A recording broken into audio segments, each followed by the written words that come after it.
Nobody would have believed that we are now again in quarterfinal. We know that we improved during the season. We know that we had ups and downs. Of course, a big dream of myself is also winning a medal with the national team. Ball across to Dylan. He double in flight. Oh, what a start! Ooh, into the net. She does it again. Yes, Bölk are the champions of Europe. To come up with something here. What a game! Past the keeper. What a comeback!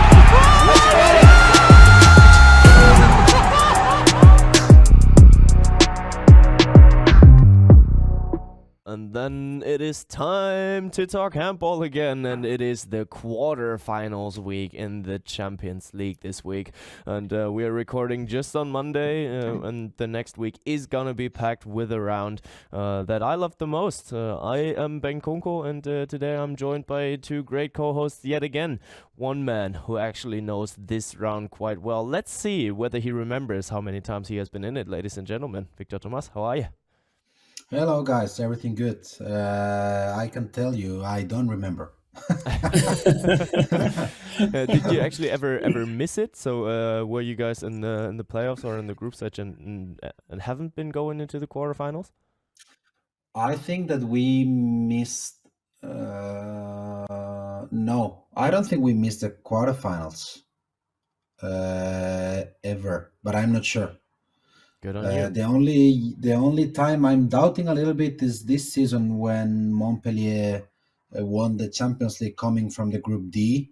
But I'm not sure if they beat us in 8 finals or in quarterfinals. I'm not sure. That's the only doubt I have. Yeah, fair enough. But then on the other hand, at first we need to get in another guy and let's see whether he remembers how many Champions League quarterfinals he has seen on TV, ladies and gentlemen. Martin Vilstrup, how are you? Probably fewer than Víctor ever played. I bet Víctor liked this one. I loved it, Bengt. Yeah, that's great. Actually, I got on the train of inviting Germans here into the podcast last week, Andy Wolf, and this week we do have someone who's actually playing this week. Emily Bölk will join us. And she's just one true legend in the making, I would say, because last year we all remember it, that one goal that she scored actually against Esbjerg, and that is the matchup that they will be looking at in the quarterfinals. I would say because we do want to talk about all the matches, we want to talk about the Machine Seeker EHF Champions League, but we do want to talk about the EHF Champions League Women here as well. Let's just start it off with the EHF Champions League Women, because Emily is probably going to join us in somewhere around 10 minutes. What do you guys think? Which game will be the closest? I think all the playoffs, all the quarterfinals are going to be close. But my feeling is the CSM Bucharesti against Metz. That's the feeling I have. As I said, in the playoff Vipers gear, I'm going with the underdog. So probably this is going to be very close as well, in my opinion. But then, first, Martin, go ahead. Oh, it was actually the same too I was thinking about, because the history with Odense and Bickenheim speaks for itself, although Bickenheim, they knocked out ECAST, and Esbjerg Ferencváros FTC would also, if we look at the last game they played against each other, supposed to be very close. But yeah, Metz and Chessem also looks like it's going to be a close game. But I would say Vipers Gjør, the two giants, the biggest club in the world, Gjør against the Vipers who's won it the last 3 seasons. So to me, that's the one. Yeah, it screams that it's going to be tight. Yeah, and with that, actually, Victor said that he's going to go with the underdogs in that matchup. Who would be the underdog there? Because on one hand side, everyone says that Gjør is probably the huge title favorite this year, but can you rule out a team, or can you give the underdog role to a team that actually won it 3 times in a row, Victor? Yeah, that was not accurate from my side. You're right, but I think you all understood that Vipers, in my opinion, is the underdog here because Győr is probably the big favorite. Not only this season, I think that the past seasons and probably the future seasons, it will still be the favorite to win this championship. And because Vipers, they have changed quite a lot since last season, starting with the coach. They struggled a little bit at the beginning of the competition, then they stabilized their game, and as we spoke with Lois Aving in this podcast, I think they are capable of everything now. They face this playoff with no pressure.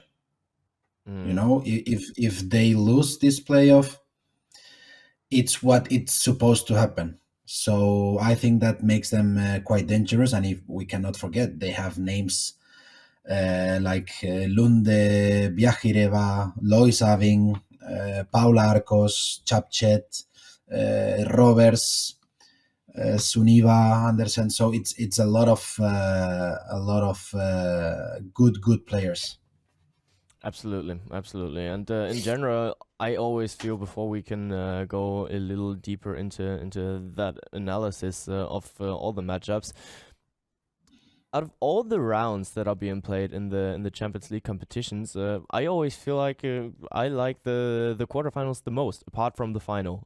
But other than that, I feel like there's a certain magic to a quarterfinal because, you know, in that round, it narrows down to the very, very elite of the sport. It narrows down to the very best teams that are still in the competition. And everything can be decided within a split second. It is the last round that is being played with the first and second leg. After that, we are going to go through to the semifinals. But yeah, I say it like that. It's my favorite round of the competition. Martin, do you agree?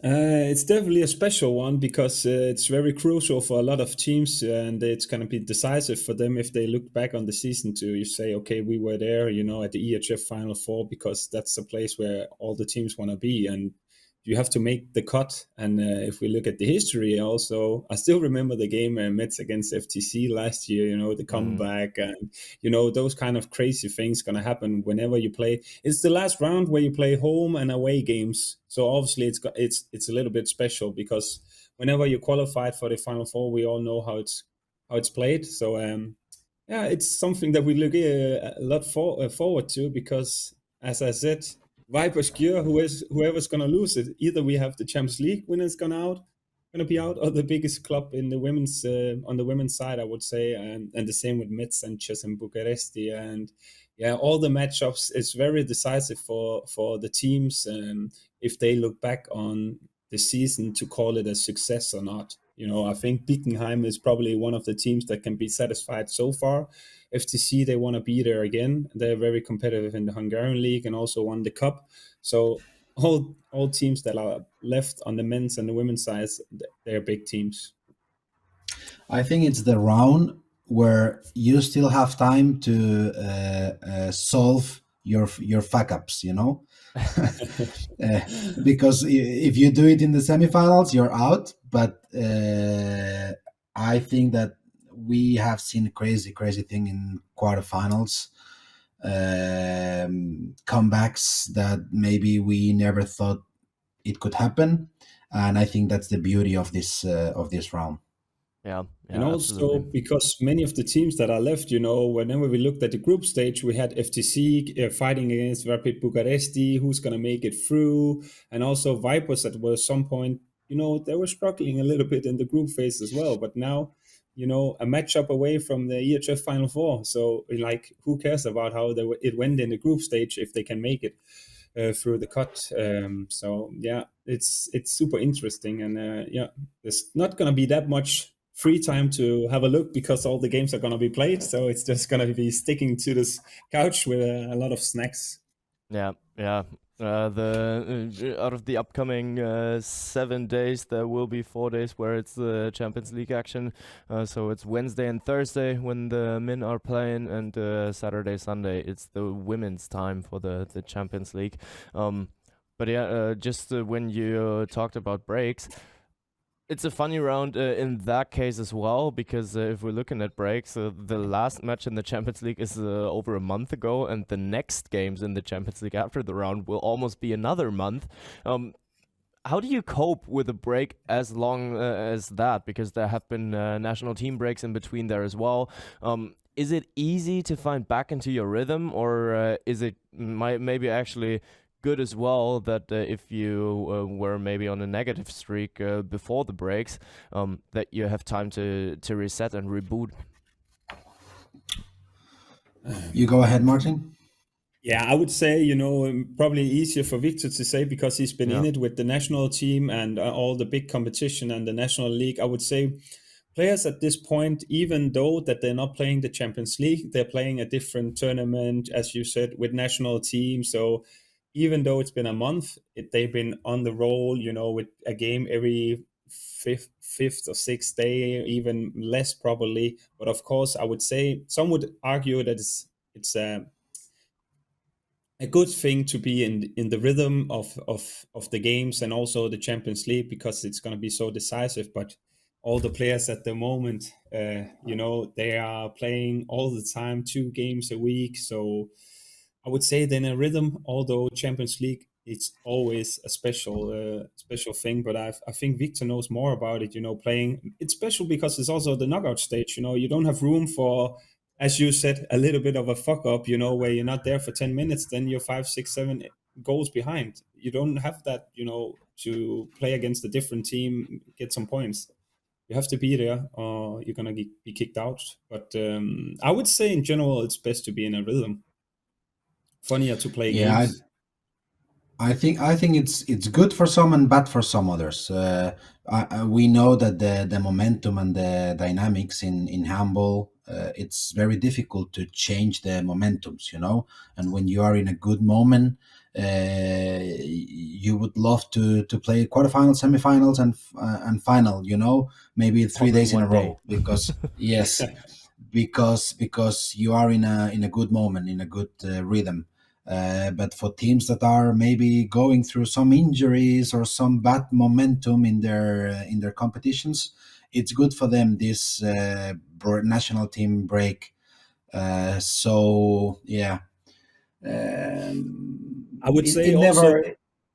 Yeah, sorry, Víctor. You also have to look at, how somebody is feeling. Let's say that the period where Kelce didn't have Dushabayev and Wolf was 100% fit. I would say they would say, oh, this is a good time for us to have a little bit of a break, to get back in shape and get everyone 100% ready. If it's a different team where everybody is feeling fit and it's going well in the national league, then I would say, let's get it started.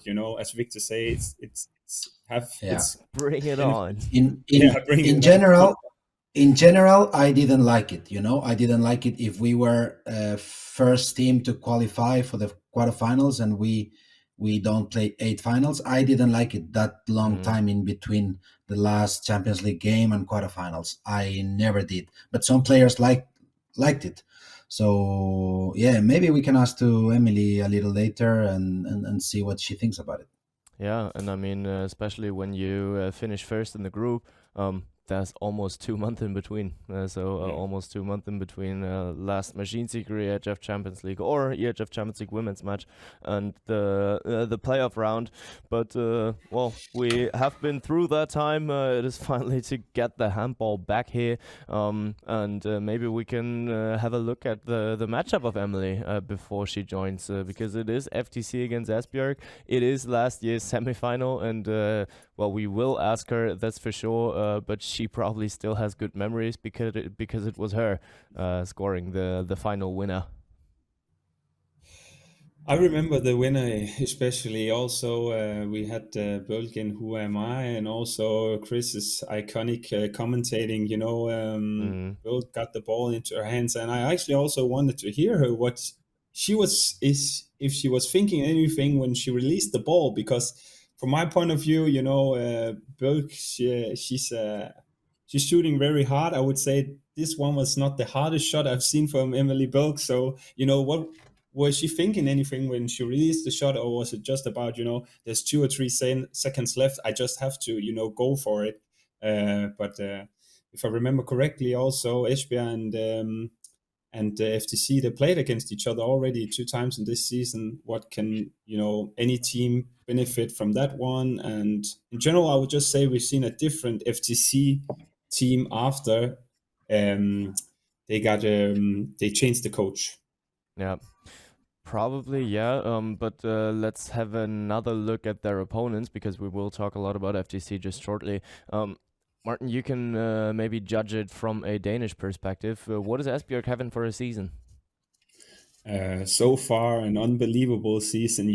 They are undefeated in the Danish league, and we're speaking about teams as Ikast and Odense here, and also in the cup, and and then also in the Champions League. Just in general, they look very, very strong. I think when I look at them, in some way I feel like the disappointment from not only last year but also the year before regarding the EHF Champions League. They're very hungry, also Reistad just got awarded best female player of the world. They have her, and they also have Nora Mørk. And in general, I just, we are actually speaking about a team here who has Katrine Heindal and Mette Tranborg on the injury list also. I would say that's 2 very strong players, to get back. But in general, undefeated in the Danish league. I would say the Danish league is one of the strongest in the world. So I think that speaks for itself, and they look very strong. So outsider chances at best for FTC, Víctor?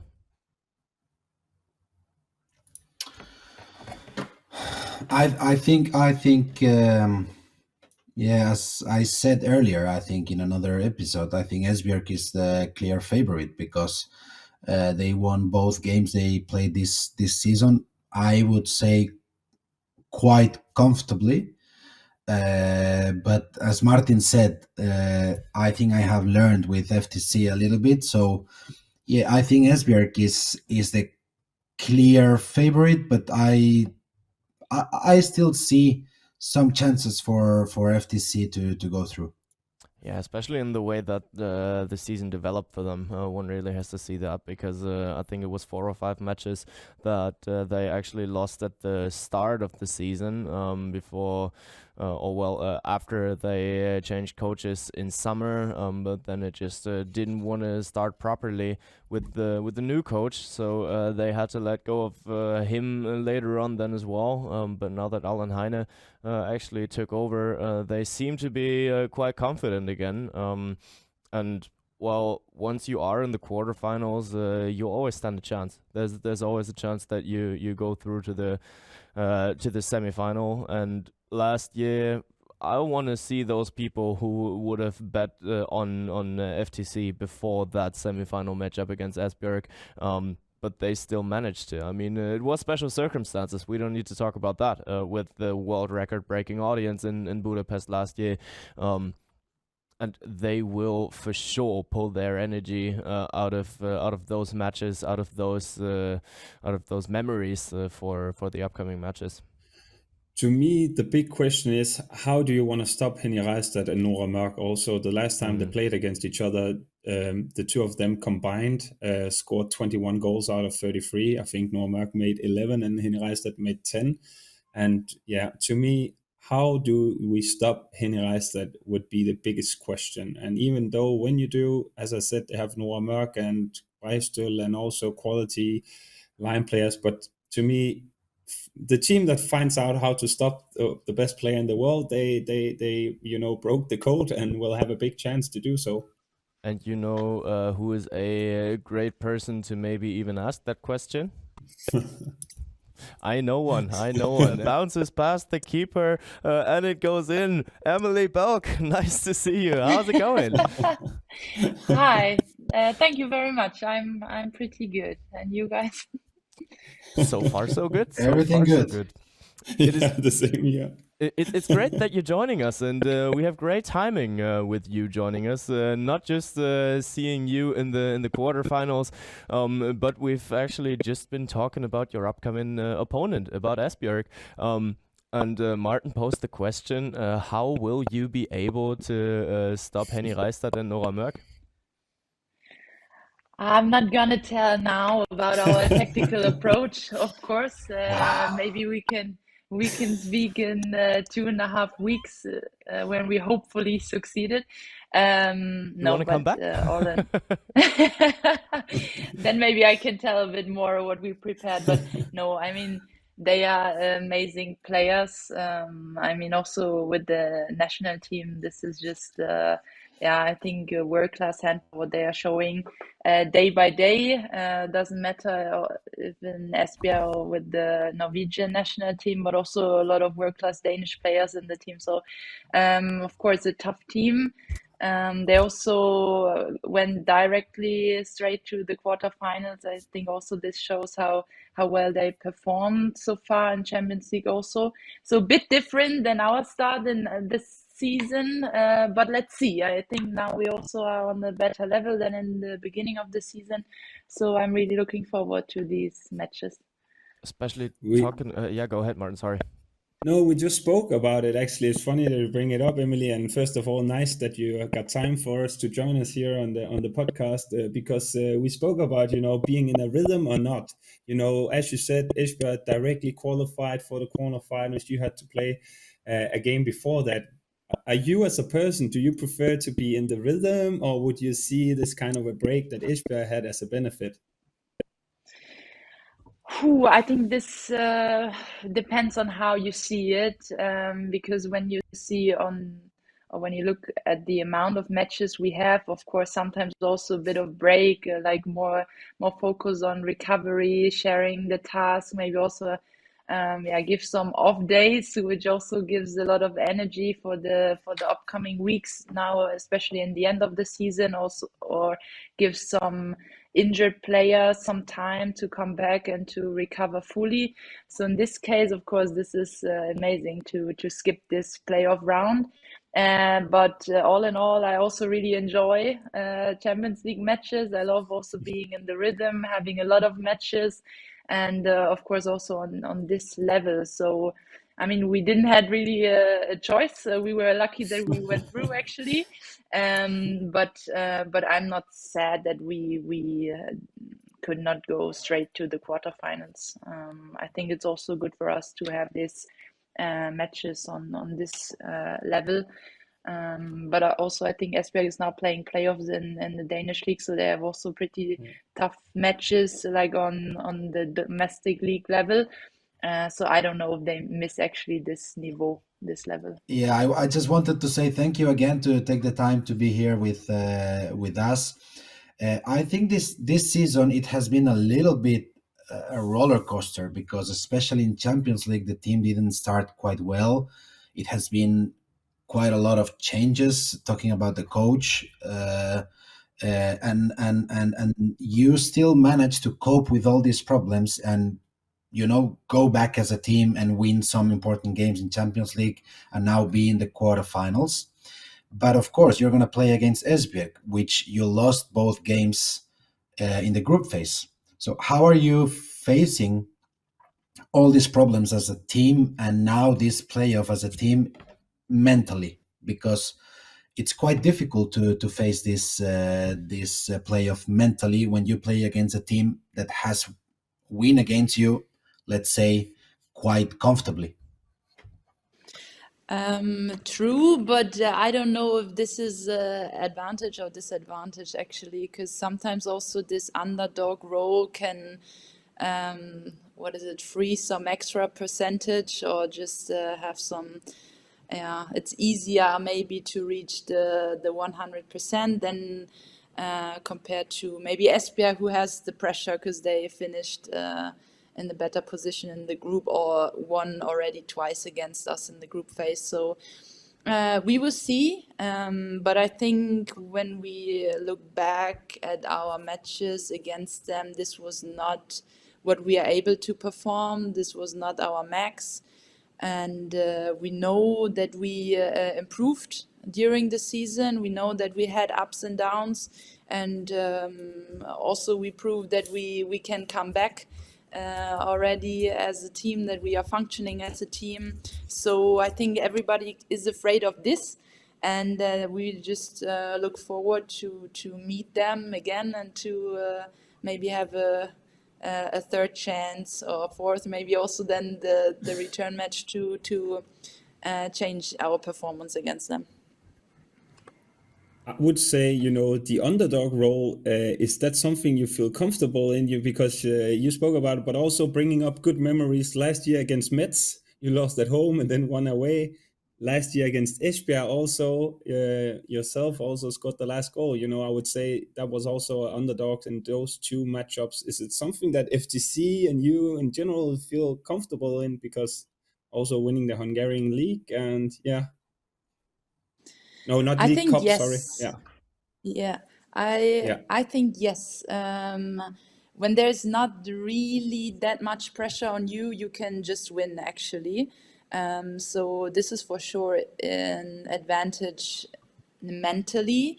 But I think also we are dealing pretty well with this role, that we are also using this kind of advantage, or we're using this role as an advantage. So I just hope we can continue like this. Of course, this is not the only thing what makes us successful in the end, or what makes us turning matches in some cases. But I mean, we had some time now to improve. Also, some players hopefully can come back and join the squad in these important matches. So I hope that we really are on the max we can give at these weekends. And then I think this can be really two really tough and good matches. On the other hand, what I found super interesting, as we have just been talking about that roller coaster of a season that you guys had, how did that actually affect the chemistry within the team? How did it affect the mood in the locker room? Because once you start your season and you lose the first 4 or 5 matches it was in the EHF Champions League Women, of course the mood is a little more down than it used to be when you were in the final last year. But then you guys got back on track. So maybe how did you guys develop as a team, and where are you guys at right now? I think this was actually this first weeks or even month this season were the hardest we lived through as a team so far. What I also experienced so far in my career, this was pretty tough, especially after this end of last season with the Final Four, winning silver medal. Playing this Champions League Final Four for the first time for the club, for many of us, really performing well, and then starting the season, and we really struggled to win any point in Champions League. So this was really a struggle for all of us, also within the team.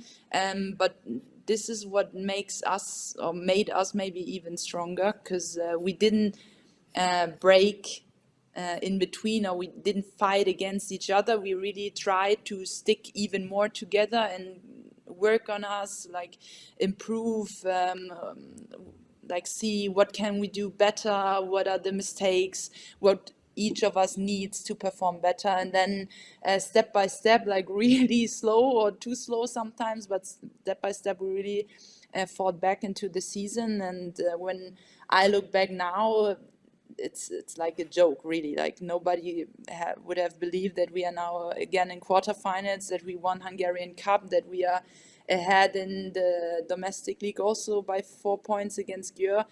So this is so far amazing season if you just see the results. And I'm really curious what will happen the next weeks. But this is really, I think, what is special about us in FTC or in the team, really that we stick together. We were not bitching against each other or searching for the mistakes in the others, but really try to solve it as a team. And I'm happy that we could step out of this deep hole. And I mean, looking at your right bicep, you could be able to crown this season there because it is just the last step that is missing to go back to Budapest.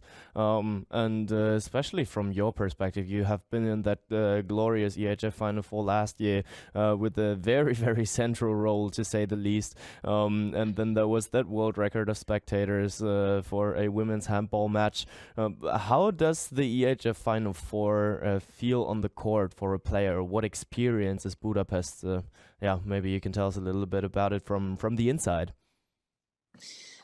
For me, for sure, on club level, for sure, was the most amazing highlight event what I have experienced so far. I think you already just threw some words like world record, playing at home for us in Budapest. Like, I think minimum half of the arena was full of our fans. Then all this media attention around this event. The whole handball world is watching the biggest stage in handball this weekend. Of course, family and friends there to support, and also this opening ceremony or whatever. This was really special, I have to say. Also, when you see on social media how much they focus really on this event. And I was happy that some players, just naming, for example, Anja Althaus, told me before I should really try to enjoy every second on the court, also around this event, because she sometimes had the feeling now looking back that she missed some of these moments, that she were too much like focusing on the court, what is not bad, of course, but also like really, we say aufsaugen, what is it, like really feel the moment, I the understand her. atmosphere. Yeah, to suck it up like a sponge, to just Yeah, like, get everything into it, just to feel yes. that atmosphere. Yeah, Yeah, but I when you really, enjoy when you enjoy everything around, it doesn't mean you're not focused on the games. You know, just okay, just yes. let it go in. Don't put the armor, on you, and let all the emotions and everything go in. But you can still be focused on the games. I understand perfectly.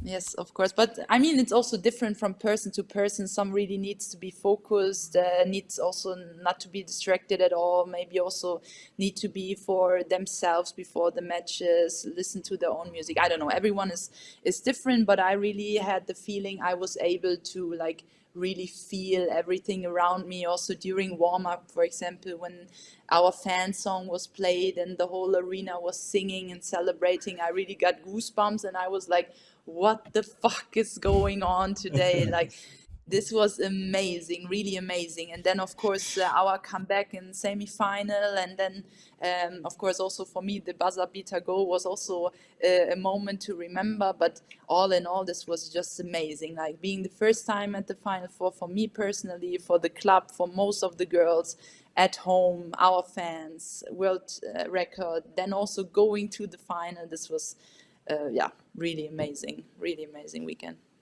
A lot I of just have beeping work for me pictures to in do my again. head where a lot of big guys standing without the jersey on and then cheering for FTC. You know, it kind of reminds me of how they would do it when cheering for football. So if it was amazing to be just a little bit close to it, I cannot imagine how it would be playing on the court. But in general, I think that you guys, have a pretty good fan base and backup. But yeah, also that one, big guys without hair and jersey and they're just screaming and shouting. It was unbelievable. Yeah, also coming from Germany, the fan culture here is different, I can say. In a soft way. But talking about Germany and talking about things to celebrate, I just saw an interview, I think, with a local German broadcaster here with ARD, and you said there that the German Federation actually booked an apartment or booked a location after you guys qualified for the Olympics. How were the celebrations? It was really cool, and I can also say with the national team, the coolest party, I think, and location we ever had. But I think also the reason for this was maximal cool. So we deserved, I think, also. Who partied the most? I think we were like pretty good, like as a team also. I think we all went when we needed to go out. But all in all, it was like really cool, organized, nice location, rooftop bar, with food, with good music and all this kind of stuff. So it was all in all also perfect weekend. What I experienced the last. Yes. There is always two captains on every team. the captain on the court and the captain off the court. You know? Do you have a role there? True. That's true. That's true. Yeah. Can you be talking, both, Victor? Can you be both? You can be both. I was not in my case, but you can be both. Yes. Yeah. No, I just wanted to say that talking about national team, of course, congrats for qualification for the Olympics, because it's I think not the biggest competition in handball, I would say, but I think it's the biggest competition for an athlete to be part of, because it's really big. What do you think it's missing for the German national team to take this step forward that you need to be with the top national teams like Denmark, Norway, France, Sweden, sometimes Spain? Do you think that you have to maybe, I don't know, have more players playing abroad, or getting your league stronger, or what do you think it's needed there? I think the biggest point is the international experience, especially playing Champions League. So also having this niveau, this level, these opponents, world-class opponents, like weekly, and not just when you meet with the national team, let's say 4 times a year. So, and this is also what I can see now on ourselves, on our national team, like more and more girls go abroad or play in Germany in the biggest clubs, who also play international. For example, Bietigheim now also made it to the quarterfinals. I don't know how many years ago a German team made it that far in Champions League. So this is where you can see there's some progress.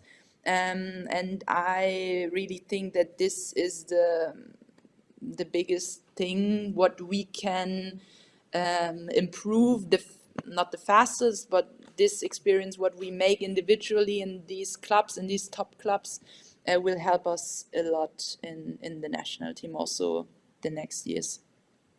And talking about the national team, talking about maybe what's missing there, we want to have a look forward into the end of the year, because just last week the EHF EURO has been drawn for the preliminary round, and you guys have been drawn into a group with the Netherlands, Iceland and Ukraine. So what are your feelings about that? How do you see your chances of proceeding? Iceland, I just have a memory. This was my debut with the national team. We played against Iceland, so some years ago. But this was a victory, so I can hope we can repeat this. Ukraine, we are now in the Euro qualification. We won twice against them, so I think when you see also the results of the past years, we're gonna fight for the first place in this group with the Netherlands. And also in the last years, what sometimes for their favor, sometimes for ours. So this is gonna be, I think, like the daily performance gonna decide. But then gonna be like the real tough matches already. So then you can really feel we are at the Euro, and they're the toughest teams. So actually, no one to wish for. But yeah, I think in the first round we're gonna fight with the Netherlands, and then I really hope we're gonna have a flow already to also continue in the upcoming matches then. And looking at the other groups, what would you say, what is the strongest group? Is it even your group? We have Sweden, Hungary, Macedonia and Turkey. We have Montenegro, Romania, Serbia and Czechia. We have France, Spain, Poland and Portugal. We have Denmark, Switzerland, Croatia and Faroe Islands. We have Norway, Austria, Slovenia and Slovakia, and your group. That's just from the quick impression that you got there. The quick impression, I would say the first one, but I don't know. Yeah, I mean, Sweden, Hungary, really interesting. The last matches they had against each other. Also now in the Olympic qualification. but I mean, I'm really happy for my girls that we are gonna go to the Olympics. But this was actually really, really cool how they played. I think also this group with Poland and who else was there? France? No. Poland is in a group with France, Spain, and Portugal. Yeah, I mean, that's this I quite think is. tough. Yeah, I think this is maybe like where really can see some bigger surprises. Maybe. Yeah, fair enough. But then let's keep it there. Actually, Again with the Spain. Okay. Adios, Víctor. Yes, it wasn't me for once. It wasn't me. Taken. Emily, please. I was not expecting that from you, Emily. I mean, I didn't say which kind of surprise. Yeah. Okay. True that. But then let's keep it at some topics that you can actually impact there, because when we're talking about the Euro, we're talking about probably still short-term goals because it's still this year. But looking on the mid-range, what are the goals that Germany set itself? I mean, now qualifying for the Olympics was really huge, and also I think really, really important for us as a team, of course, but also for the German handball in general, that we participate there with both teams, men and women. Also, this preparation time gives us a lot more than, well, actually someone says it's like you can compare this actually with the whole year we usually have with the national team. Is just the preparation for the Olympics and the Olympics. So this time, I think, and I hope also that we can improve really a lot as a team, and also like tactical wise, being more variable both in attack and defense. So this is going to be really interesting, I think, also for the future.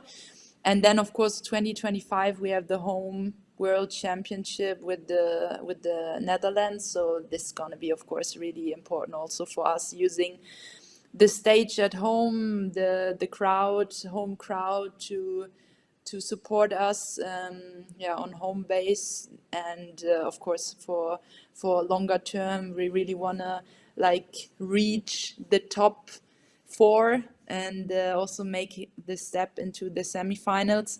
And of course, a big dream of myself is also winning a medal with the national team. So I think these are really goals we are reaching for and working at, and making small steps every time we see each other. Yeah, that would be something more to celebrate. When I watch you play, I always get the impression that you are a rather emotional player, and that you don't fear to show those emotions, what is a huge strength, if you ask me. But maybe from your perspective, how do those emotions help you to become a better player? I maybe coming in the mood, also not thinking too much about right or wrong, because I think handball is too fast to really think too much. It's more intuitive play mostly. I think also when you're really into the match, and also emotions can push yourself going over the limit, can push each other. Also, the crowd can be pushed from the team, other way around. Also, the crowd can push a team forward. So this is also why we talk about this home advantage, or playing at home, that this can be advantage. So yeah, but also in general, I think emotion just goes good with sports and also with handball. And but I would agree, yes, that I like to show emotions, or that I think it's important. Yeah, and you do live in. I agree too. You do live in an emotional place there for handball as well, and it has been quite some time now. I think it's your 4th year in Hungary. Well, do you miss home at all, or did Hungary already become your second home? I have to say, I was never a person who's really homesick. So I really enjoy being somewhere I also really enjoy coming home always to my family and friends and my home base, like in Germany. But I would definitely say I really feel home here. It's really like homecoming feeling when I'm always going back to Budapest. The whole team, the club is also like a family. Everybody's really taking care of each other. We have a lot of fun, especially of course when we are successful. But all in all, like it's really nice atmosphere to be here, to work here, train here, play here. Also the appreciation of the fans, from the club, from everyone. This is huge. Like also I never felt this so much, that being an athlete or a handball player means so much to the people. Like they really see that this is also hard work, what is behind all this fun and playing. So for me, this is really at the moment the place to be. Yes. Yeah, absolutely understandable. And can you tell us a little more about it? How is life in Hungary? So how's life going out in the streets and be able to live your dream there? I don't know if you ever went to Budapest, No, not yet, besides actually. the handball hall, because I think this is one of the most beautiful cities, best cities in Europe for sure. Like it's so beautiful itself, and you can do everything every day, every time. So I'm now the 4th year here. Okay, true, it was COVID in the beginning, but still, like my to-do list here is just getting longer and longer, and I cannot really follow up. That's just amazing. Also, the weather is amazing. It's like really everything is close to each other. It's still a big city. You have all the opportunities. So besides handball, this is also like really amazing life here. Yes, also the airport close to the arena or where we live. So yeah, you're also everywhere really pretty fast. So this is really cool. But don't tell me there's bad weather in Buxtehude in northern Germany. Rarely, but still always some degrees more here. Yeah, probably. Martin, you look like you wanted to say something. No, I just know for sure that if you Google best cities in Europe to party in, I know also Budapest will come up as one of them. That's the only thing I know about Budapest. I was just also thinking about, but that's handball players in general. That's not only Emily, but, last season you scored the buzzer beater against Esbjerg. I always find it funny when, handball players, they celebrate a goal or a buzzer beater. They just tend to jump or scream and just put their arms in the air. Football players or anything else, they have a signature celebration. I was just having in mind that in case you do something, a buzzer beater again, I want you to think about if you can come up with a little bit of anything else than just screaming and running around like everyone else is doing. We won the signature celebration, and it's handball players in general, I would say. We don't know where to go. We don't know how to react. It's just jumping and hugging, and I would even say kissing each other, teammates, whenever it's going good. So I want you to think about the next time you make a buzzer beater. Maybe speak with some of the teammates. That would be fun. I will try to keep that in mind in this situation. Good the one. beach handball player can give you some tips, because he has some signature. Yes. Rowing towards it's the just victory. funny. It's always in good situations, and you don't know always how to react. You've seen it so many times. Also, the other day I saw a clip of Mikkel Hansen where he scored the free throw against Russia, and he didn't know what to do. He just took his arms in the air like this, and yay! And all the players were just hugging him. A little bit of celebrations would be nice, Emily. So now you know it. You heard it here, and we want one for the next time. Yeah. You can and another thing on your to-do list for Budapest for your time there. So look at that. Would be cool if I can make another ticket.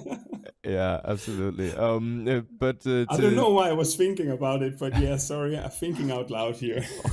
Now you have to send her a list, Martin. You have to send her a list with suggestions there. Yeah.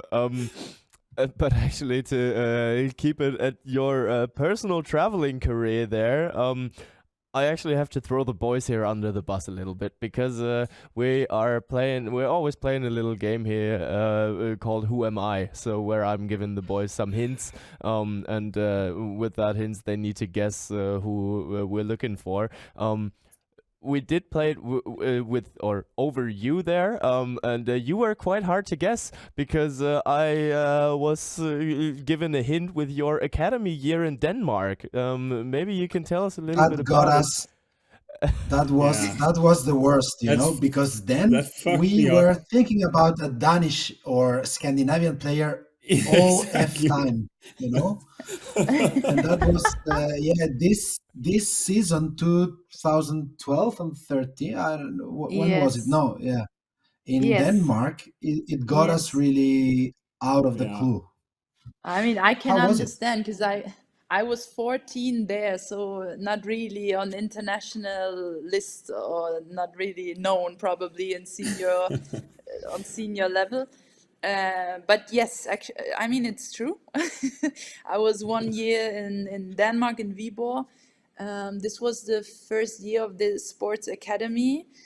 Before it was handball college, I think. And this was actually also like a dream or something I was always talking about with my best friend, Natalie Axmann, because her mom, Heike Axmann, who was also still handball coach, and my mom, they won together the World Championship with Germany in 1993, and they grew up in Rostock in a sports academy. So they always told us some stories, how they grew up, how was the life day, what they did, maybe sometimes also breaking out and these kind of stuff, but mainly also like how they grew up together as friends, and what that meant also for their handball development. And then we were always like talking about this, joking about it, and then Heike got to know some players, also German ones, who went to Scandinavia or Denmark, especially for maybe just 1 year, or to get some experience. And then we talked about it, and then decided, why not just try out, and went there for some tryout days, and we really liked it. And then we signed directly for the next summer. For 1 year. Actually, we were also too early. So I was 2 years younger than the rest. Nati was 1 year younger, but still, this was amazing. Like living there, also having this experience being abroad, because all the other schoolmates who were not playing handball or any other sports, they're going to US, Australia, New Zealand, whatever. And doing this work and travel. And we always said like, okay, but if you really like want to achieve something in handball, maybe this is not really possible. So this was also something we thought about, so we could like manage to combine handball and still having this experience to live abroad.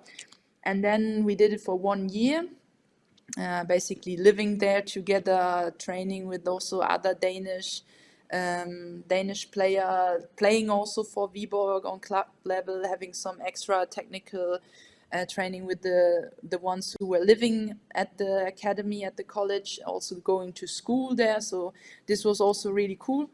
And then after a year, we were also asked if we want to stay there for longer, but then we were also typical German, like thinking, okay, if we're going to stay there, then we should sign for like 3 years to finish school, to not miss any time. And then we decided not to do it, because we had also amazing team in the youth in our home club, and wanted to become German champions with them. This was like somehow agreement, like, we go there, but for sure we come back. And then we went back to Germany. Yes.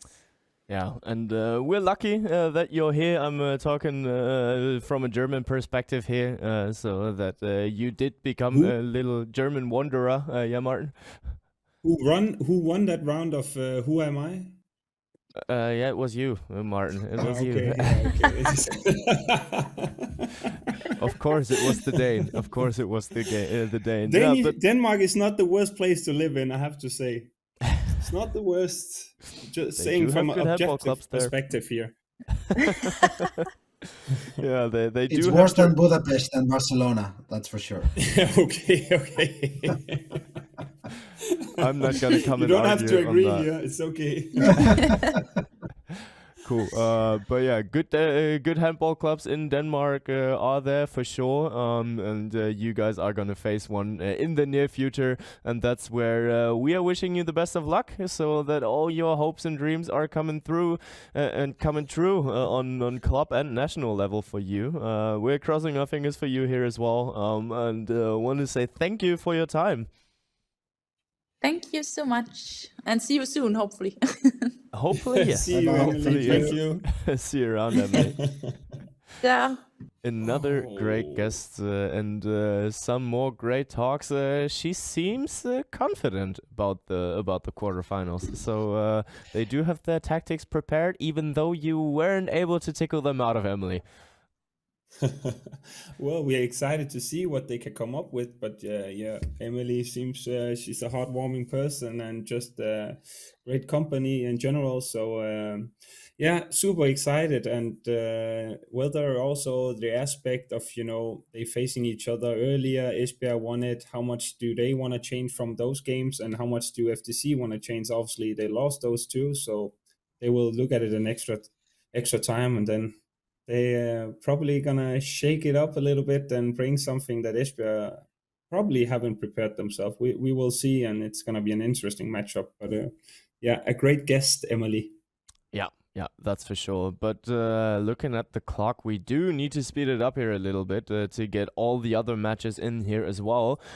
Because then on the other hand, we did have a little talk about it, and well, of course, we are going to predict all the games, so let's start it off here with the Vipers against your maybe 2 or 3 sentences from you guys to that match, because it's the clash of the titans. We see the title holders versus the title favorites.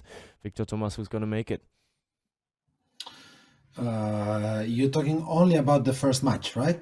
Only the match in Norway, not the playoff. No, I am talking about who's going to go through to the semifinal. But you can tell us everything about it. Yeah, as I said, I think Vipers has no pressure, but they still have a lot of super good players. And my feeling, I don't know. Sometimes you have a different feeling with some playoffs, some matchups. I have this feeling this time that Vipers, maybe nobody's counting on them for this playoff, but I do. So I think that Vipers has their chances there. Yeah, especially when you're looking from that perspective, that they're not the favorites anymore, and that blows my mind that they are not the favorites when they have won it 3 times in a row. But still, will be super interesting to see. And on the other hand, we do see Anna Gross with her personal Vipers trauma, because as we had her in, we pointed it out that basically the last 4 Champions League runs of her personally, I think it was, they ended against Vipers. And well, if they win the last 3, you will always be kicked out by Vipers. But still, I do believe that Gjør is going to make it. Gjør is going to go through to the semis. I find it's a tough one, I like the call from Víctor. Of course, with Vipers. It's a tough one. Yeah, of course it is. But, earlier this season, I don't think Vipers looked that strong. Gjør was undefeated until the, 3 games left or something like that. Then they fired the coach, Ulrik Kirkelø, and also the assistant coach, Christian Danielsen, and there's something going on there. And also bringing in a new coach, what can he do? How much can he change? And they didn't win the cup. So I would say if Gjør is not making it to the EHF Final 4, I would call it a disaster. You can argue that it would be also for Vipers when they won it 3 in a row, but I would say it's much more for Gjør. I'm gonna say Gjør to go through, but the first game is gonna be very, very tight in Norway, and that one. If Vipers can go to Hungary with I would say 3-4 goal lead, then they are in a comfortable and good position. But I'm going with Gjør. You hear that, It's Víctor, boring. Tomàs? Take that. He's on my side. Yeah.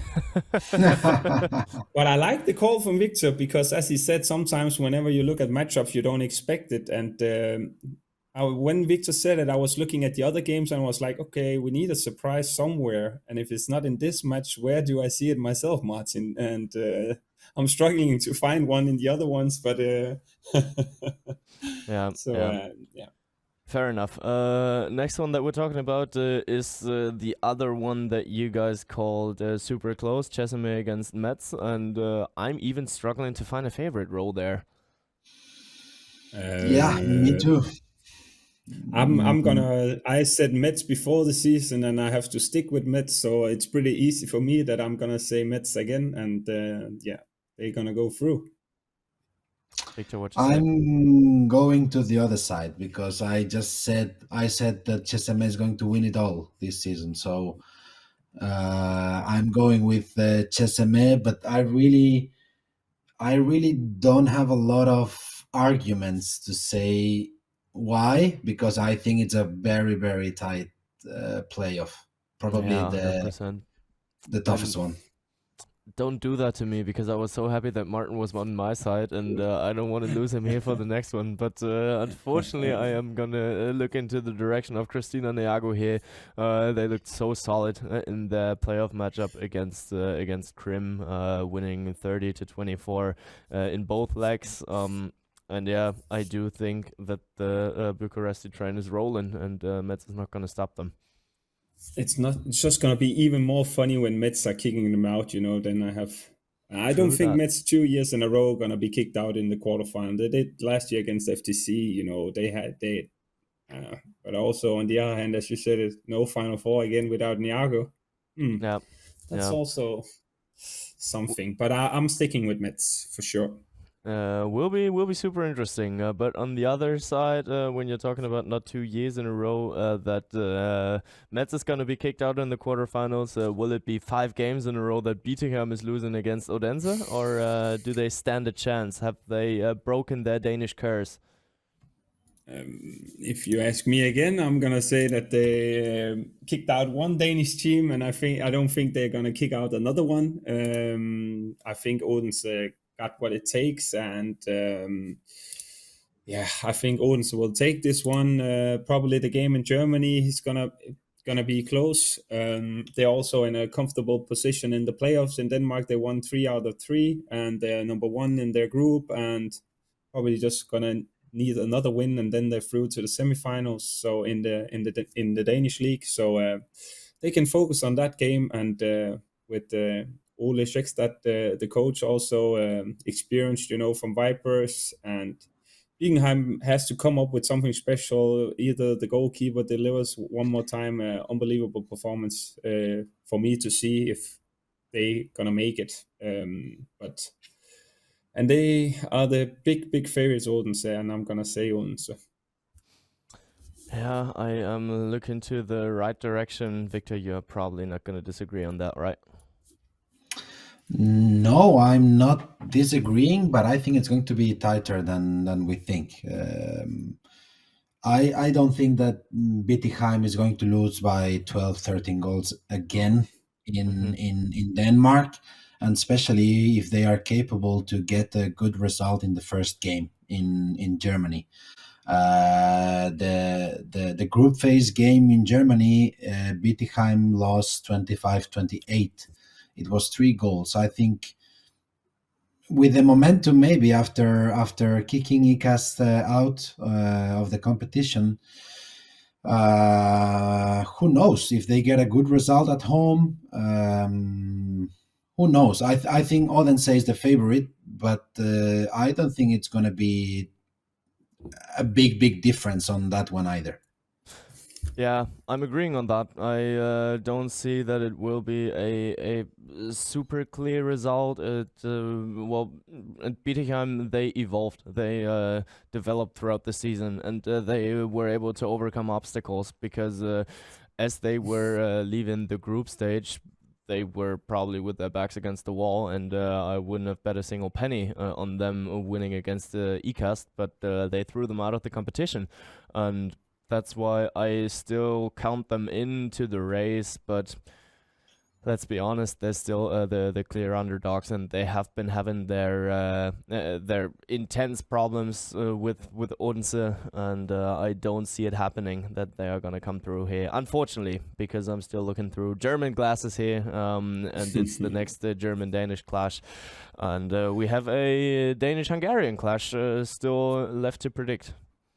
I just want to say the only thing, Bietigheim can do is, play without pressure, and they can try everything they want to, because so far being in a quarterfinal, it's been a success for them. So, going into this game, it's, I would say, without pressure, and all the pressure is on Odense. So if they can do whatever crazy they want to do in offense and defense, and they did everything they could. But heading back to the Hungarian and Danish class, also the semifinal from last year. FTC is actually a team that I really, really like, also because these kind of comebacks they have a tendency to do whenever you don't expect it. They do it. They did it last year. They did it against Brest also here again. But as I said, you have the best player in the world with Henny Reistad. How do you even stop her? I don't know the answer. It seems like nobody knows how to. So if she's playing on your team, then I'm going to go with the team that she's playing for, and that's Esbjerg.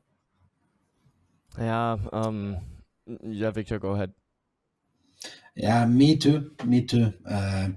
I think that Esbjerg is much more than Henny Reistad, but of course she is a key player. But yes, I'm going to go with Esbjerg as well on that one. I'm a little afraid that I had my money on Esbjerg before the season when we had our predictions, because I do know that I predicted Nora Mørk doing something, and I do think that I had Henny Reistad become an MVP. I still need to check on that, and then we are probably looking at a prediction that will bite itself here, because I say that Esbjerg is going out. I think that FTC is going to make it. Just with that momentum on their side for FTC, and with Budapest inside yet again, it's just almost impossible for them not to be 100% motivated after how that season went. And something in my guts tells me that FTC is about to do miracles again, because if we're looking at their playoff matchup, they had Brest against them, lost the first match again, and FTC never won away in Brest, and they managed to sweep them off the court to win. I think it was 31-25 or something in that direction, and you cannot count out this FTC team, and I do think that they have the clutch factor, and that's what it's all about when it comes down to the special matches. I think Esbjerg is also much more than Henny Reistad, and a stronger team than Brest, and with Nora Mørk, Breistøl, and goalkeepers and line players. But interesting call, Bengt. Esbjerg are, I know for sure, very disappointed with the performance they've done in the Champions League the previous years. So that's a big goal for them. So them going out in the quarterfinal, wow, that would be a huge blow for them and the club. But I'm looking forward to it. And also, Víctor said it, the first game, the home team, how can they come out from the first game, with a win, advantage, and then going to where they play, in this case in Denmark? They need a good result. So for the Machine Seeker EHF Champions League, let's keep it a little shorter here. Today with Emily Bölk, it was more about the EHF Champions League Women, and that's fairly alright. But we are going to have a talk on Friday, a longer talk about the Machine Seeker EHF Champions League, about the quarterfinals. But we still need the predictions. So I just want one word from you guys for the predictions. And we'll start it off with a game that Andy Wolf told us to be one of the best in this season. We have Kielce against Magdeburg. Who's going to win? Martin Vilstrup. Magdeburg. Victor? Kielce. I'm with my guy Martin here. Magdeburg is going to take it. Magdeburg is going to go to Cologne. Then we have Montpellier against Kiel. Victor? Montpellier. Oh, he's just against Kiel. the Germans. Kiel. I'm with Martin again. Kiel's going to do it. PSG against Barca. Víctor has to start that one. Barca. Martin? Barca. Oh, I'm alone against you boys. PSG is going to make it. Aalborg versus West Brom. Martin? Yeah, I wish I could say something different, but I say West Brom. Víctor? Me too. West Brom. Yeah, West Brom is going to do it. And then... we will see. So it's actually just one match where all the three of us are aligning, and I'm keen to see that. But we needed to speed it up here a little bit because Víctor still needs to leave in quite some time, in quite a bit. But we have another round of Who Am I to play, and Martin is close to actually catching up on Víctor again. It's 4-3 for Víctor Tomàs right now, and we are playing Who Am I. I'm giving you guys hints. Whoever thinks he has the right solution can solve it, and if you do guess but guess it wrong, the opponent gets a point. Simple as that. We're playing a round of Who Am I. I play an international match this week. All right, only 750 players. That is impossible. Come on, Víctor, come on. Go solve it. I'm a right back. We're down to 110 players. Okay. I became MVP at the Euros and at the last 2 Olympics and in some youth championships.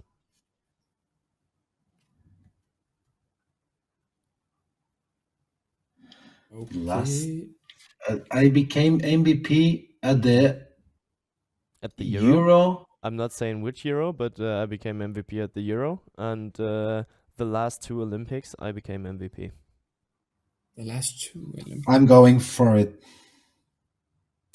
All right, then we'll see what Víctor is saying. No, I'm not sure. No. Oh. Controversial. Yeah, but okay. we need to have a ref call here, whether that's possible. Yeah. But all right. Normally it would be a VAR on this one, but we don't have that. All right, then lucky I'm a you. gentleman, you know. I'm a gentleman. Good on you. All right. Yeah. Next hint. Many would say I had an unlucky jersey number.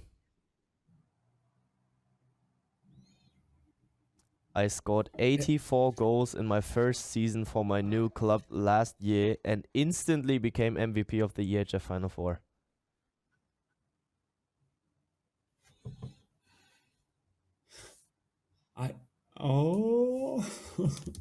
Tension is getting close here. Okay. Let me think here. Giving you 2 or 3 seconds. Can you repeat that last one? That last one? I scored 84 goals in my first season for my new club last year and instantly became MVP of the EHF Final Four.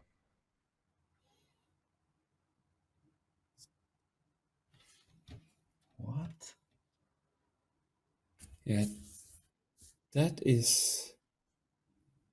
I have a couple of names in mind, but it doesn't make sense now.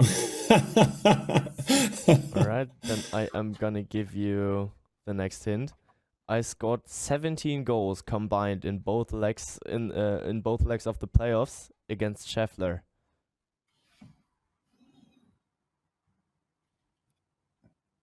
Okay, I have an idea. Martin Vilstrup, go for your Me guess. too. I'm gonna say Me Vakieva. too. I have to see. To defend the 3-year running streak of my club, I now need to conquer Győr. I scored 99 goals in this year's EHF Champions League Women. I was born in Russia. Hello, ladies and gentlemen. My name is Anna Vakieva. Víctor, was that the name that you were thinking about after 2 minutes? Yes. No, not the one earlier. Not the one Me earlier. neither. What was I was that thinking one? about a male player. I was thinking about a man as well. Me I too, was thinking me about too. a man. Who was it? Yeah. No, it was Gitzel, but with the 2 Olympics, then I went back. Exactly. Fair enough. I was thinking about whenever you said something, Gitzel, but then you said the Olympics, Dushabayev, Dikemem, Omaingi, all those players. Yeah, but then when you said Exactly. my first season in the team, then a lot of okay. Who is? then of course when you said against Scheffler, I was like, But then I was slow. I can and you didn't get the I point. can give that one to Martin. We're back I on level always terms. been known for being very, very fast, so I appreciate it, Víctor. You're unlike Víctor, you are an underused right wing. And left wing as well. I can shoot with both hands. I just never, fulfilled my full potential. You can do it all. You're probably one who even scored on a header. But yeah, that's a topic. Víctor, normally we start time. the weekend, with this game, and losing hurts. Now we start the week with losing. It's gonna be a long, long week. Yeah. But we are still even. I could, made some better things, but we are still even. Yeah, that's true. True. Will be interesting until Friday. We will be back on Friday with for you guys on Monday. I have to change that momentum, Right. I'm in the momentum now. There's a border. Enough trash talking. Get the answers on Friday within the next round, because my punch is not going through. I'm the wall here. I'm the wall. Bengt the wall. I'll take it. Cool. But still, yet another try for us today. We're recording on Monday. It wasn't possible earlier this weekend, but next time we will be back to our regular schedule, and we will be released on Monday at 6 p.m. again.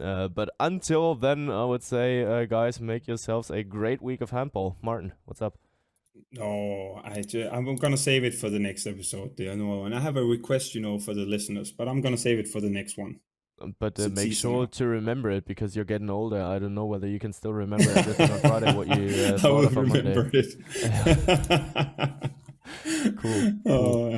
Good. Then let's cut it here, guys. And thanks for the time. Thanks for Emily Bölk for joining us again. It was great talks with her. And we are back at the crunch time of the EHF Champions League, both the Machine Secret EHF Champions League and the EHF Champions League Women.